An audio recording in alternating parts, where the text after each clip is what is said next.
सांगवी उमरगावातील भोई समाज शेतकरी बांधवास न्याय न मिळाल्यास युवा प्रदेशाध्यक्ष चंद्रकांत दादा लाडे यांच्या नेतृत्वाखाली आंदोलन करणार. नांदेड भोई समाज युवा जिल्हाध्यक्ष राजू मागलवार यांची माहिती.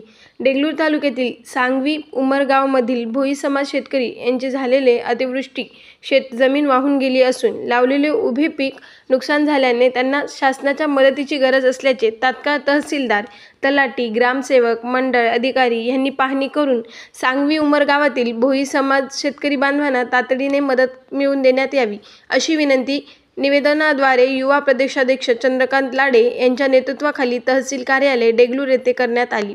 या समस्यावर तात्काळ कार्यवाही न झाल्यास अखिल भारतीय भोई समाजाचे युवा प्रदेशाध्यक्ष चंद्रकांत दादा लाडे यांच्या नेतृत्वाखाली आंदोलन करण्यात येईल, अशी माहिती नांदेड युवा जिल्हाध्यक्ष राजू मांगलवार यांनी दिली.